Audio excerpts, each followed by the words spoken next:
Okey. Begitu juga untuk yang seterusnya, kalau kita nak cipta table, kita tulis kat situ create table. Okey, baik. Cikgu nak buat satu table yang senang saja, yang semua orang boleh tiru, iaitu table admin ya. Okey, kamu kata create table admin. Ini contoh je ya. Nanti cikgu tunjuk kat kamu cara yang mudah nak buat dengan menggunakan PHP ya. Okey, create table admin. Okey. Buka kurungan, tutup kurungan ya. Lepas tu baru diakhiri dengan semicolon. Kan cikgu cakap tadi, jika arahan tu panjang, kita boleh sahaja enter dia ke bawah. Okey. Ada baris-baris yang di bawah ni pun kita boleh tulis sebab mungkin kalau kita tulis ke tepi sini panjang dan tak ada sempadan yang nak berhenti nanti ya. Okey, baik. Yang pertama kita nak buat dalam table ni adalah dia punya kolom-kolom dia. Kalau kamu ingat lagi, apabila kita buat jadual, kamu gunakan Word ataupun Excel, kita ada petak-petak kan. Okey, contohnya kita ada 4 petak. Okey, jadi kita akan gunakan 4 baris. Petak yang pertama mungkin dia punya ID. Okey, ID admin. Okey, yang kedua petak untuk nama admin, nama dia. Yang ketiga, okey. Yang ketiga mungkin kita nak dia punya kata laluan ataupun password. Okey. Dan mungkin kita nak masukkan juga dia punya rumah ataupun nama rumah ataupun kod rumah dia ya. Okey, baik. Ini adalah nama-nama medan ataupun nama-nama field. Di dalam database, setiap field ni dia ada jenis dia, jenis data yang dimasukkan. Kalau ID ni menerima huruf dan perkataan, dia adalah berjenis varchar. Kalau dia menerima nombor-nombor sahaja, tidak ada perkataan, dia berjenis integer. Okey. Tetapi kita nak gunakan sebagai ID ni mungkin kombinasi antara digit, perkataan dan simbol. Jadi kita kata dia berjenis varchar. Begitu juga dengan nama, kita nak masukkan macam-macam, jadi dia pun varchar. Okey, untuk kata laluan pun mungkin ada nombor, ada digit, ada simbol, dia pun varchar. Kod rumah mungkin kita gunakan nombor-nombor sahaja, so kita boleh kata integer. Tapi kalau kita nak sebut dia macam rumah merah, rumah biru, itu adalah varchar ataupun char. Kalau tak nak tulis varchar, kita boleh pilih char. Char dan varchar ni tidak ada beza dalam PHP, tapi kalau dalam Java dia ada beza antara char dan varchar. Kamu semak balik apa beza char dan varchar.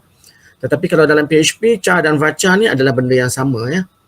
Okey, yang kedua, yang pertama tadi nama dia, yang kedua adalah jenis data dia. Baik, ingat, ini adalah format menulis arahan SQL. Ini kamu akan gunakan banyak setiap kali buat projek. Projek punya fail pemproses, macam nak proses carian, nak proses paparan, nak proses input data, nak proses export pun semua sama ya. Okey, baik. Selepas jenis data, kita letakkan dia punya had atas dia. Contoh ID admin boleh 10. So kita kata 10. 10 ni bermaksud 10 aksara. Ini kita panggil had atas ya. Untuk nama, contoh nama manusia yang paling panjang sekali mungkin 250 aksara. Kamu tulislah had atas. Jika nama dia lebih daripada 300 aksara ataupun huruf yang hanya disimpan oleh database 250. Ini kita katakan had atas ya. Jadi dalam peperiksaan kalau ditanya yang mana had atas, yang ada kurungan itu ada nombor kat dalam dia. Itu had atas ya. Okey, kata laluan katakan tak nak panjang, 20 saja maksud kata laluan tu paling banyak 20 aksara. Okey, kod rumah mungkin nama rumah tu agak panjang, okey mungkin 30 ke dan sebagainya ya. Okey, baik, lagi sekali. Ini adalah nama medan. Ini jenis data yang akan dimasukkan bersama had atas dia. Okey, selepas had atas, jangan lupa had bawah. Okey, had bawah ialah apakah data yang paling sedikit kita nak ada dekat dalam field itu. contoh ID admin ni tidak boleh tidak ada. Maksudnya had bawahnya adalah bukan kosong. Jika bukan kosong, kita kata not null. Not null. Nak eja huruf kecil pun boleh, nak eja huruf besar pun boleh. Cikgu tulis dengan huruf besar ni supaya nampak macam cantik lah ya. Okey, kita kata not null ya. Okey, nama. Kalau orang tu tak ada nama, susahlah kita ya. So, nama pun not null. Not null ni adalah had bawah. Tadi kita tulis had atas, yang ini had bawah dia.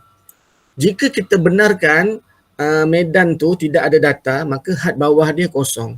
Jadi had bawah ada dua, sama ada sekurang-kurangnya satu ataupun kosong. Sekurang-kurang satu tu not null lah. Not null maknanya paling tidak kena ada satu lah. Tidak boleh kosong. Kalau kita boleh kosong, kita kata null. Okey. Okey, kata laluan tadi pun tak boleh lah kosong kan. Kata laluan pun not null lah. Not null. Okey, kita buatlah satu yang kosong ya. Jadi rumah ni kita benarkanlah kosong, null ya. Null. Ataupun kita kata default.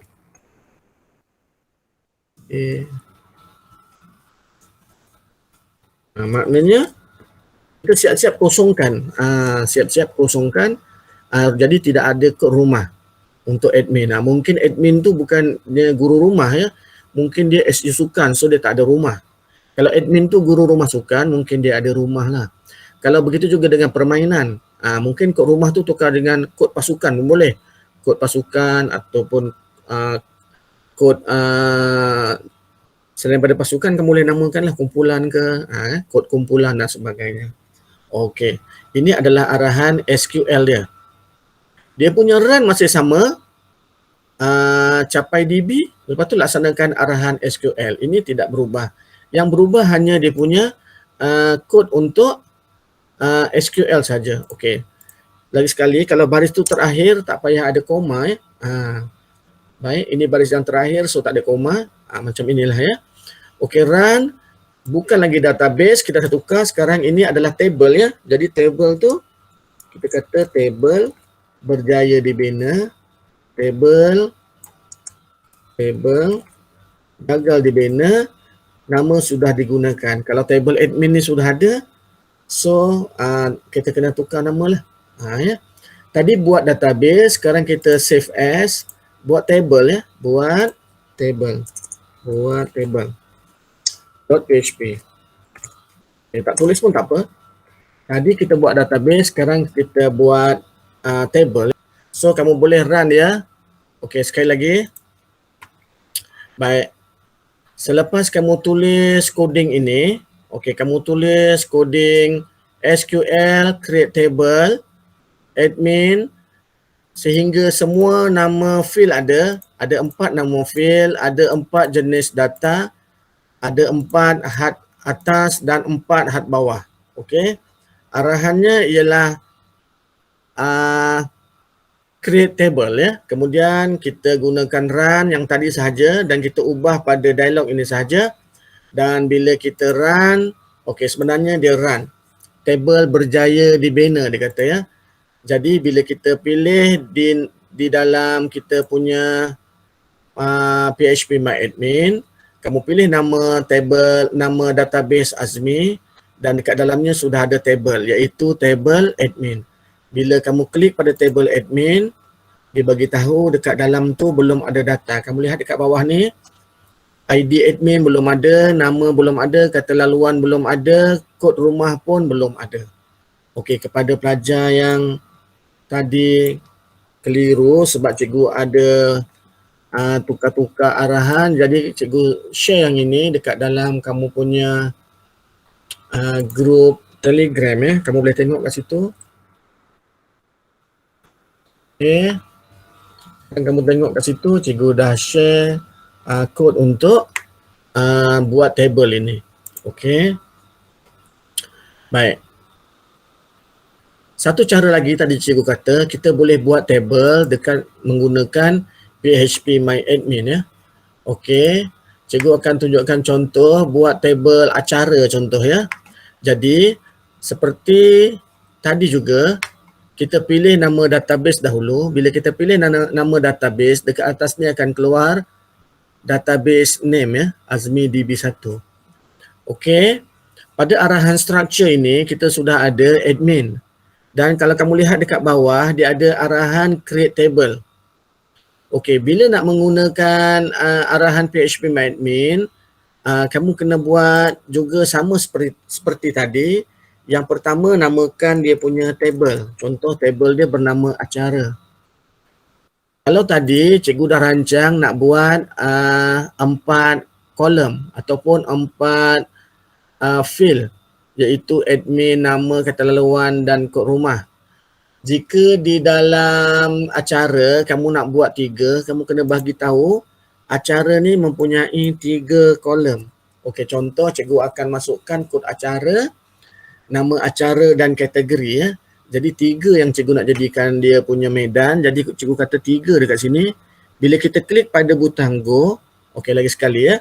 Tuliskan nama table, bilangan kolom berapa dan klik pada go. Kita akan dapat 3 ruangan. Ini untuk medan yang pertama, medan yang kedua, medan yang ketiga. Sama juga macam tadi, tapi tadi dalam bentuk coding ya. Selepas tu diikuti dengan jenis data. Nampak ni baca. Dekat sini kita pilih sahaja nak baca ke apa dan sebagainya ya. Okey, length ini adalah had atas ni yang 10, 250, 20 tu. Length ini adalah dia punya had atas dia. Okey, had bawah dia kena pergi kat hujung sikit ke sana ya. Gerakkan ke sana, cari yang null ataupun tu ya. Okey. Cikgu tak boleh nak gerakkan ke hujung. Oh, pakai ni ya. Pakai scroll bar ni. Kita gerakkan. Okey. Jika dia had bawah dia kosong, kamu klik pada null ni. Maksudnya boleh tidak masuk data. Kalau tidak, kamu letak, kamu biarkan je. Maksudnya had datanya adalah 1 ya. Okey, sekarang kita namakan dia. Yang pertama, kod acara. Yang kedua, nama acara ataupun acara dia. Yang ketiga, kategori. Mungkin untuk perempuan ke, untuk lelaki ke dan sebagainya. Okey, kategori ya. Kategori. Yang ini berjenis baca. Ini pun berjenis baca. Ini pun berjenis baca. Pilihlah baca. Kalau semua baca ya. Okey, lengthnya mungkin kod dia 30. Ikutlah kamu nak berapa ya. Mungkin nama acara tu panjang 150. Mungkin nama kategori juga panjang mungkin 100 ya. Oleh kerana tidak ada yang boleh dikosongkan. Jadi not null tu kita tak payah tandakan. Maksudnya semuanya adalah bukan null ya. Not null. Okey. Baik. Sekarang kita save ya. Okey, satu lagi. Kat sini kita boleh setting yang mana satu akan menjadi primary ataupun tidak ya. Okey, dekat index ni kamu kata yang atas tu adalah primary. Primary ni adalah kunci utama ya. Okey, tadi dekat sini tadi cikgu tak beritahu yang mana primary ya. Okey, nanti kita buat semula ya. Cikgu nak tunjukkan supaya boleh juga situ buat primary ya. Primary key ya. Okey, kod acara adalah primary. Okey, isinya ialah seperti ini. Nama di sini, nama-nama medan, jenis data, had atas, had bawah dia dekat sini. Kalau dia boleh kita kosongkan, kamu tandakan tik pada null ni ya. Okey, dan dia punya primary key ataupun kekunci asing pilih pada index ni ya. Okey, dah siap. Kita klik pada button save ini. Dan dia proses seperti itu. Okey. Dan kalau kita lihat, kita ada satu table baru namanya acara. Yang primary itu dia ada tanda ini ya. Tanda ini. Okey. Untuk hari ini, cikgu dah tuliskan satu SQL untuk kamu gunakan. Okey, yang ini. Ini dia akan bantu kamu tulis semua table dan database sekali, iaitu database dia bernama Sukan ya. Okey. Cuma Kalau kamu lihat kat situ, cikgu ada gunakan huruf besar, kod dan sebagainya kerana cikgu tukar arahan dekat bawah ni sebagai SQL. Jika kamu nak yang dia berwarna seperti ini, arahan bawah ni daripada PHP kamu tukar menjadi SQL. Kamu cari kat mana SQL tu? Okey, ada dekat sini SQL. Okey, sekarang cikgu share, nanti kamu run sama-sama dan kamu akan dapat satu table yang komplit yang namanya nanti adalah sukan ya, yang kita akan gunakan untuk projek ini. Okey, cikgu akan share dalam grup kamu. Okay, namanya adalah SQL lengkap ya. Okey, kamu boleh tengok. Okey, dekat situ ada arahan seperti primary key untuk buat kunci primer. Okey, ada juga arahan kunci asing yang merujuk kepada kunci di table lain. Contoh, kunci primer di sini adalah nombor peserta. Dia ada link juga dengan table tingkatan dan table rumah sukan ya. Okey, baik. Cara nak buat ni adalah kamu copy semua. Okey, pada SQL ini kamu pilih server, kemudian kamu pilih SQL. Okey, lagi sekali cikgu tunjuk. Kod yang cikgu bagi dekat kamu tu, kamu buka dengan kamu punya XAMPP ini. Kalau kamu nak tukar, kamu tukar nama database itu. Contoh yang cikgu bagi ni namanya adalah Sukan DB1 ya. Kamu boleh tukar kepada nama kamu. Contohnya Azmi. Cikgu dah ada DB1 tadi, cikgu mungkin gunakan DB2 ya. Azmi DB2, okey. Kemudian kamu pilih semua, select all, kemudian kamu copy dan kamu paste pada ruangan ini ya. Pada ruangan SQL ini. Di dalam PHP MyAdmin, kamu pilih dahulu server 12700 ni, kemudian kamu pilih SQL. Okey, dan kamu paste dekat sini. Semua kod itu kalau ada yang salah, ingat tadi kalau ada salah dia ada keluar tanda pangkah merah dekat tepi nombor ni. Kalau ada tanda pangkah merah tu maksudnya ada simbol yang tersilap tulis dan sebagainya. Okey.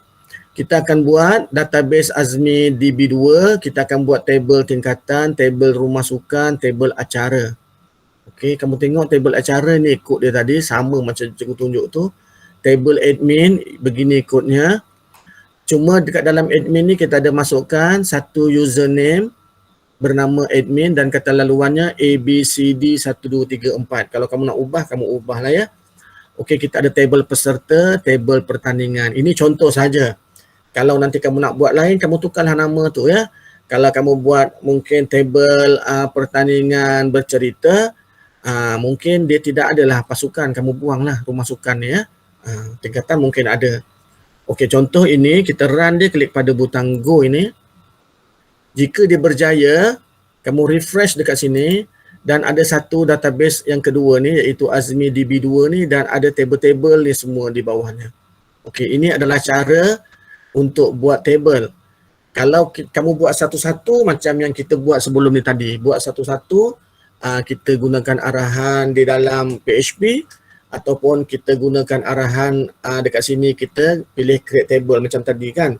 Okey, tapi paling cepat ialah gunakan skrip yang cikgu bagi ni. Ini adalah skrip SQL. Okey. Sama juga macam CSS, hari tu kamu apply sahaja kan, tapi kamu fahamkan macam mana dia ya. Okey. Baik. Selepas itu, kamu lihat dia punya reka bentuk dia. Kamu pilih pada nama database. Okey. Sekali lagi, lepas kamu berjaya cipta table ini, kamu klik pada nama database di sini. Kemudian dekat hujung ni ataupun dekat more ni kamu ada jumpa perkataan ataupun menu design ya. Kamu boleh pilih menu design itu dan kamu nampak ada nama-nama table yang dia telah ada dia punya relation dia. Jadi kita boleh susun dia. Dia ni tidak ada susunan dekat situ. Susunannya ialah seperti ini. Peserta. Okay, admin ni kita letak tepi sana. Dia berat sikit nak gerak. Okey. Kamu klik dia, kalau tak boleh kamu klik dia, angkat dia, susun ya. Okey, ada satu lagi dekat bawah sana. Okey, tingkatan ya. Okey, tingkatan ni kamu letak dekat bawah nama pelajar ni, senang ya. Okey, kod kelas, dia akan pergi dekat kod kelas. Okey, acara ni kita letak sebelah sini. Rumah sukan letak sini. Okey, baik. Ataupun susunan yang lain lah ya. Jika kita lihat daripada acara ini, dia ada sambungan, hubungan dengan pertandingan. Daripada pertandingan, dia ada hubungan dengan peserta. Daripada peserta, dia ada hubungan dengan tingkatan dan peserta juga ada hubungan dengan rumah sukan. Itu sebab sistem yang kita guna ni, reka bentuknya dikenali sebagai reka bentuk data hubungan. Sebab dia ada hubungan-hubungan seperti ini ya. Kita tak perlu tulis dalam bentuk baris yang panjang, nama peserta, kod peserta, dapat nombor berapa, mata berapa, nama rumah, tak perlu cerita kat situ. Sebab kita boleh panggil daripada tabel rumah yang ada link dengan tabel peserta. Nama peserta pun tak perlu, kita cuma perlu tahu nombor peserta. Sebab kita boleh tahu nama dia daripada tabel nama peserta. Daripada tabel peserta, kita tahu dia rumah apa dengan lihat kod yang berada pada rumah sukan. Begitu juga tingkatan dia, kita tahu apa nama kelas dia kerana dekat tabel peserta ni kita ada masukkan kod kelas. Okey, untuk acara kita cuma masukkan dalam pertandingan ni kod acara.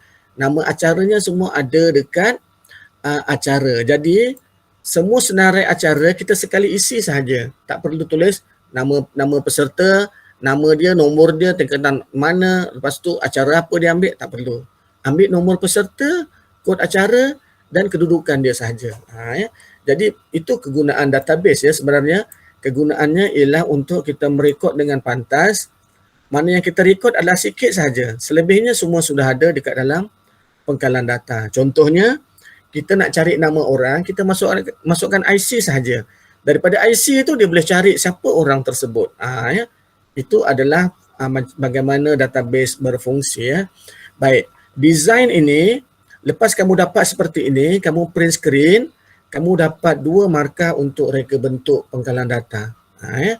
Okey, ada butang save kat sini. Okey, save dia. Kamu savekan dia situ, reka bentuk database pangkalan data sukan contoh ya. Okey, dia akan jadi macam tu. Dengan kamu print screen, nanti kamu boleh hantar sebagai laporan ya. Okey, print screen, kamu save lah. Save. Okey, letak kat mana? Ini adalah design database sukan. Okey, save. Contohlah ya. Okey, itu sebab kalau kita punya database ni salah, dia tak akan dapat seperti ini. Okey, untuk dapat seperti ini, kamu dah buat prosesnya, ingat lagi masa di fasa 2 tahun lepas yang kamu buat ERD, carta ERD tu, dan juga ke apa kita panggil penormalan ya, penormalan. Itu yang kamu buat semasa di tingkatan 4 dulu ya. Okey.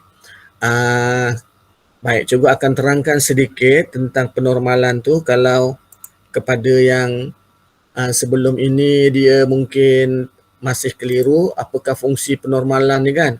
Kenapalah cikgu ni ajar penormalan kan? Okey, penormalan tu dia ajar kerana untuk dapatkan yang ini, data design ini. Kalau tidak sistem kita nanti tidak optimal ya.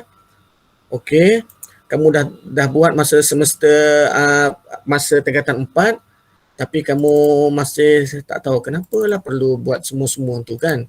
Jadi cikgu akan terangkan sikit ya. Kalau sempat ni, kat mana cikgu letak? Sekejap cikgu cari dia punya grafik dia tu. Image. Okey ya. Okey, dia bermula dekat sini ya. Baik. Ini adalah contoh borang sukan ya. Okey. Ini adalah contoh borang sukan. Jika dekat sekolah buat acara sukan, cikgu kamu ada borang seperti ini. Di dalamnya ada bilangan nama peserta, kelas, rumah, kedudukan nombor 1, 2, 3 ke kan. Lepas tu rekod dan sebagainya. Ini untuk sekolah rendah ya. Ini untuk sekolah rendah. Okey, kita tengok untuk sekolah menengah. Ni contoh sekolah menengah punya. Ni contoh sekolah menengah Tok Mat Salihian ya. Ada lorong berapa, rumah dia. Ini adalah kod rumah, nampak? BBKM. Okey, nanti cikgu-cikgu akan tulis kedudukan, masa dan catatan. Tetapi dulu ini di dalam borang ya, di dalam kertas. Jadi kita tukar borang ini menjadi sistem. Jadi untuk menjadi sistem, daripada borang ini kita tukar dahulu, kita pilih apa nama dia ni, termasuk ada nombor acara, rekod, acara, kelas. Semua-semua ni kita ubah jadikan dia 0NF. Ubah dia menjadi 0NF. Okey, ini adalah 0NF. Okey, nombor peserta, nama peserta, tingkatan, rumah tadi, kod acara dia, acara yang diambil, ini kategori dia, rekod dia dan kedudukan dia. Ini yang asal-asalnya. Yang asal-asalnya adalah manual, kita jadikan dia 0NF. Nampak tu? Daripada 0NF ni, kita tukar dia menjadi 1NF. Kenapa ini 0NF? Sebab kamu tengok dia tidak automik. Nampak ni tidak automik. Kenapa ini namanya tidak automik?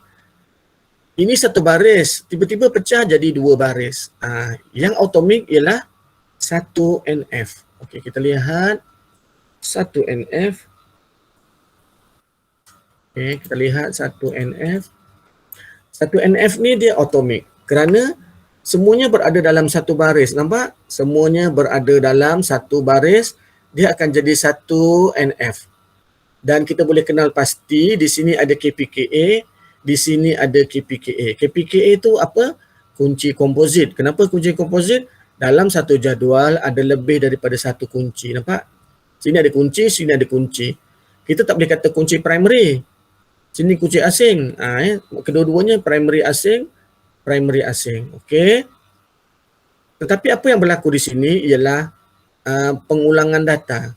Orang yang bernama Lorim ni ada 2, bernama Dolor ni ada 3, yang bernama Adi ni ada 2. Ini kita panggil kelewahan data. Maksudnya data berulang ya. Bila data berulang, cara nak hapuskan dia kita buat 2NF. Oleh kerana 1NF ni asalnya satu table, bila kita buat 2NF, dia sekurang-kurangnya 3 table ada dekat 2NF. Kalau 2NF kamu ada 2 table, itu adalah salah ya. Dekat 2NF kita akan dapat 3 table. Nampak tu? Ini adalah 2NF. Table ada 3. Kenapa table ada 3? Sebab bila table cuma ada 2, kedua-duanya KP kan? Okey, cara nak menghubungkan dia mesti ada KPKA dan KPKA. Jadi nomor peserta akan dihubungkan dengan KPKA, kod acara akan dihubungkan kepada KPKA. Kalau tidak, kita punya design yang terakhir tadi tak akan jadi. Okey. Kenapa kita perlu buat design yang terakhir? Sebab sistem kita ni namanya sistem pengkalan data hubungan. Okey. Dihubungkan dengan KP kepada KPKA, KP kepada KPKA ataupun KP kepada KA. Tapi sekarang KA tidak ada kerana KA akan ada pada 3NF. Apabila wujudnya medan yang transitif. Bila kita lihat dekat sini, ada tak medan yang transitif? Ada, iaitu rumah sukan. Kenapa kita kata dia transitif? Sebab dia tidak ada perkaitan dengan nombor peserta. Kelas pun sama. Kelas pun sama. Jadi mungkin kita akan dapat lagi 2 table. So kita lihat 3NF.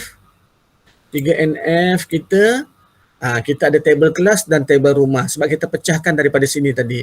Kita lihat dalam peserta ni ada 2 KA. KA ni nanti dihubungkan dengan KP yang dekat sini.